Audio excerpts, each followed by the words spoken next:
તો એકવાર આપણામાં જેટલી મજા આવી હોય ને એટલી તાકાતથી જયઘોષ કરવાનો છે. ભારત માતા કી જય જવાન.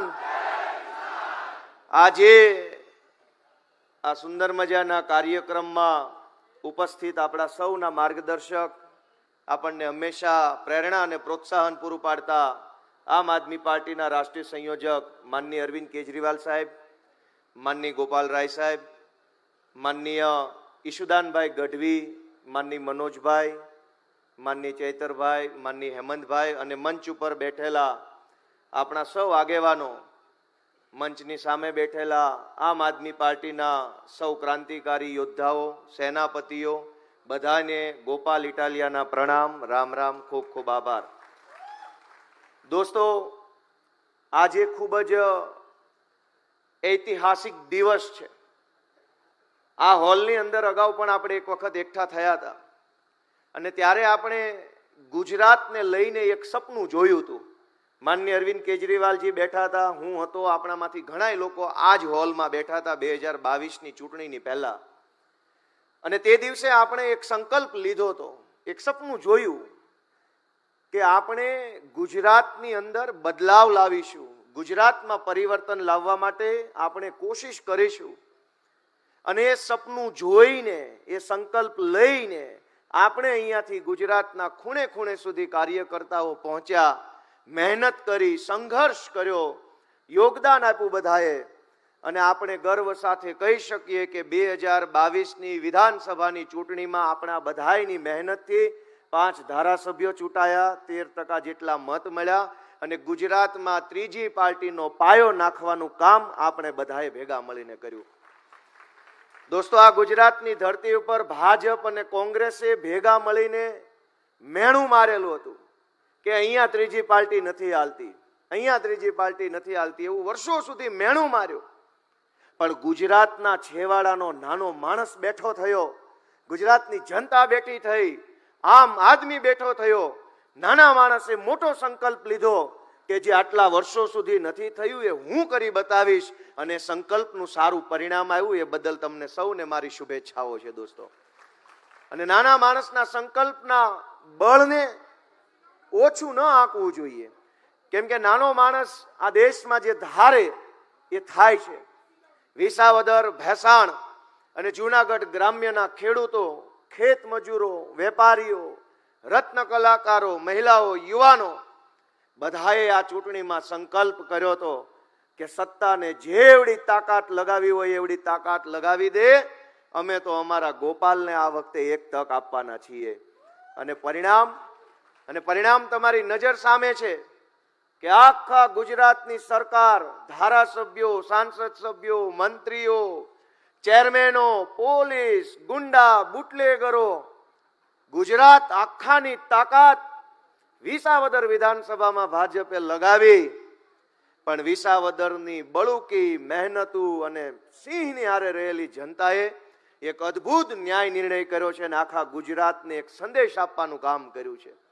દોસ્તો, વિસાવદરથી આપણને એક સંદેશ મળ્યો છે કે જો આપણે બધાય આવી રીતે એક ટીમ બનીને મહેનત કરીશું, લક્ષ્ય સાથે રાખીને મહેનત કરીશું, તો જેવું પરિણામ વિસાવદરમાં આવ્યું એવું જ પરિણામ આખા ગુજરાતમાં આપવા માટે જનતા આપણને રાહ જોઈ રહી છે. જનતા આપણને ઈચ્છે છે, જનતા આપણને પ્રેમ કરે છે, જનતા આપણી રાહ જોઈ રહી છે. હવે આપણી જવાબદારી છે કે આપણે ઘર ઘર સુધી પહોંચીએ, વ્યક્તિ વ્યક્તિ સુધી પહોંચીએ, એક એક માણસ સુધી આપણે આમ આદમી પાર્ટીનો વિચાર અને અરવિંદ કેજરીવાલજીના કાર્યોને પહોંચાડીએ. દોસ્તો, આ ગુજરાતે છેલ્લા 30 વર્ષથી ભાજપ જેવી ભ્રષ્ટ અને દુષ્ટ પાર્ટીનો જુલમ સહન કરવાનું કામ કર્યું છે. ગુજરાત ક્યારેય આવું નહોતું. ગુજરાત તો ક્રાંતિની ધરતી છે. આ ગુજરાતની ધરતી ઉપરથી ગાંધી બાપુ જેવા એક સામાન્ય માણસે હુંકાર ભર્યો કે દેશમાંથી હું અંગ્રેજોને હટાવીશ. આ જ ગુજરાતની ધરતી ઉપરથી સરદાર પટેલ જેવા આગેવાનોએ હુંકાર ભર્યો કે હું અંગ્રેજોની ગુલામી સહન નહીં કરું. પણ દોસ્તો, આપણે આપણા આત્માને પૂછવું પડશે કે જે ગુજરાતની ધરતી ઉપર ગાંધી અને સરદાર હુંકાર ભરે અને અંગ્રેજોને ભગાવે, એ ગુજરાતની ધરતીનો આજનો યુવાન શું આ ભાજપને નહીં ભગાડી શકે? આ ભાજપની તાનાશાહી નહીં હટાવી શકે? શું ગુજરાતનો યુવાન ગાંધીના રસ્તે નથી? દોસ્તો, ગુજરાતના યુવાનોને હું વિનંતી કરું છું કે જાગો, તમારા આત્માને જગાડો, તમારી અંદર બેઠેલો ક્રાંતિકારી યુવાન જગાડો, સંઘર્ષનો રસ્તો પસંદ કરો અને સાથ આપો. આપણે બધા ભેગા મળી અને આ ગુજરાતને ભાજપની ચુંગાલમાંથી છોડાવવાનું કામ કરવાનું છે. મિત્રો, અનેક બાબતો છે જે કહી શકાય. તમે જુઓ કે સુરતમાં ખાડી પૂર આવ્યું, ગયા વર્ષે વડોદરામાં પૂર આવ્યું, એની પહેલાના વર્ષે જૂનાગઢમાં પૂર આવ્યું, એની પહેલા 2 વર્ષ પહેલા અંકલેશ્વર ભરૂચમાં પૂર આવ્યું. એક તરફ ભાજપના ભ્રષ્ટાચારના કારણે શહેરોમાં પૂર આવે છે અને બીજી બાજુ ગામડામાં ખેડૂતના ખેતરે આજે 40 વર્ષથી પાણી નથી પહોંચ્યું. એક તરફ પાણી પાણી, એક બાજુ પાણી નહીં. આવો બેકાર વહીવટ ભાજપની સરકાર 40 વર્ષથી કરી રહી છે. મિત્રો, આ ગુજરાત છે જે ગુજરાતમાં દીકરાના દાન દઈ દે એવા મહાપુરુષો થઈ ગયા છે. વીર દેવાય તાપા બોદર જેવા મહાપુરુષો થયા જેણે દીકરાના દાન દઈ દીધા. અને એક બાજુ દીકરાના દાન દઈ દેવા મહાપુરુષો આ ધરતી પર પેદા થયા અને બીજી બાજુ આપણા દીકરાઓ સરકારી પરીક્ષાની ભરતીમાં પેપર આપવા જાય, પેપર લીક થઈ જાય ને આપણા દીકરા શાળાના દરવાજેથી રોતા આંસુડે પાછા આવે. આ કેવું ગુજરાત ભાજપે બનાવ્યું છે એ વિચારવાનું ગુજરાતની જનતાએ છે. દોસ્તો, આપણા આત્માને પ્રશ્ન પૂછો કે આપણા દીકરા દીકરીઓ માટે આ ગુજરાતમાં રોજગારની વ્યવસ્થા કેમ નથી? પેપરો કેમ ફૂટી જાય છે? કેમ આ ગુજરાતના નાના માણસને સરકારી તંત્ર ડરાવે દબાવે છે? મિત્રો, આપણે આગેવાની લેવાની છે. આ હોલમાં બેઠેલા આમ આદમી પાર્ટીના સૌ કાર્યકર્તાઓએ આગેવાની લેવાની છે. આપણે સૌએ નેતૃત્વ કરવાનું છે. ગુજરાત જે બદલાવ ઝંખે છે, વર્ષોથી ગુજરાત જે બદલાવની રાહ જોઈ રહ્યું છે, એ બદલાવ લાવવા માટે આપણે અહીંયાથી સંકલ્પ લઈને આ હોલની બહાર નીકળવાનું છે. દોસ્તો, આપણા ઉપર બહુ મોટી જવાબદારી છે. ગુજરાતે આપણને બહુ મોટી જવાબદારી વિસાવદરથી સોંપી છે કે કોંગ્રેસ વાળાનું કાંઈ કામ નથી, હવે તો આ હાવણા વાળા જ હરખું કરશે, એવી જવાબદારી આપણને ગુજરાતની જનતાએ સોંપી છે. મિત્રો, વિસાવદરની ચૂંટણીમાં 2 ભેગા થઈ ગયા. મને હરાવવા માટે, ગુજરાતની જનતાનો અવાજ દબાવવા માટે, ખેડૂતનો અવાજ વિધાનસભા સુધી ન પહોંચે એના માટે 2 ભેગા થઈ ગયા અને આખા ગુજરાતે લાઈવ સ્ટ્રીમ કેમેરાના માધ્યમથી બેયની હાથગાંઠને જોઈ લીધી કાં તો ભેગા છે. દોસ્તો, હવે આપણે નક્કી કરવાનું છે કે આપણે કઈ દિશામાં આગળ વધવું છે. હું તો એક નાનો માણસ છું. અરવિંદ કેજરીવાલજીએ અને આમ આદમી પાર્ટીએ મારા જેવા નાના માણસને કેવડી મોટી જવાબદારી ને કેવડું મોટું પ્લેટફોર્મ આપ્યું, એ બદલ હું પાર્ટીનો અરવિંદ કેજરીવાલજીનો પણ આભાર વ્યક્ત કરું છું. અને ગુજરાતના યુવાનોને વિનંતી કરું છું કે આ ચૈતરભાઈ વસાવા બેઠા છે, એની ઉંમર શું છે? 40 વર્ષથી અંદર.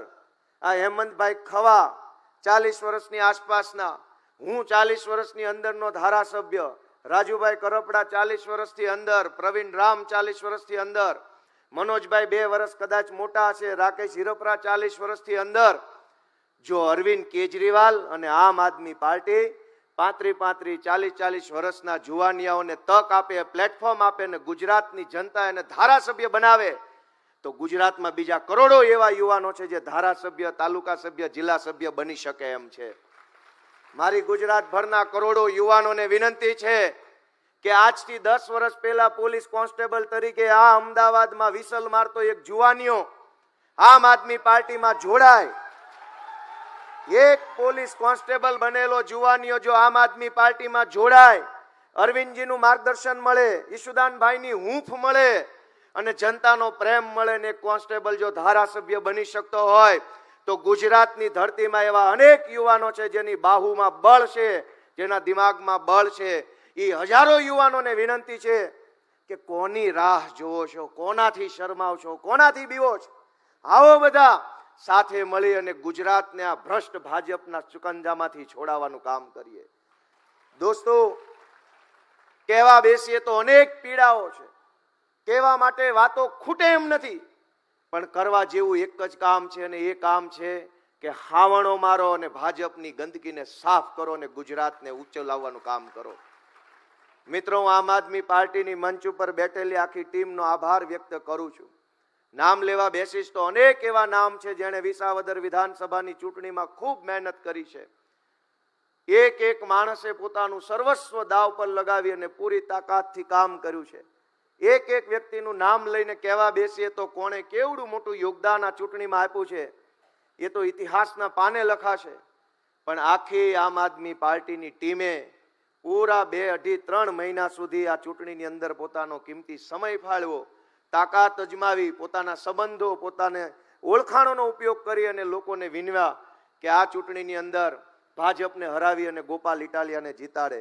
હું આમ આદમી પાર્ટીના એક એક ક્રાંતિકારી કાર્યકર્તાઓનો આભાર વ્યક્ત કરું છું. મિત્રો, દોસ્તો, મારી છેલ્લી વાત ખાસ કરીને આમ આદમી પાર્ટીના આપણા કાર્યકર્તા માટે કે દોસ્તો, હવે આળસ ખંખેરવાની છે, હતાશા છોડી દેવાની છે, નિરાશાને ભગાડી દેવાની છે.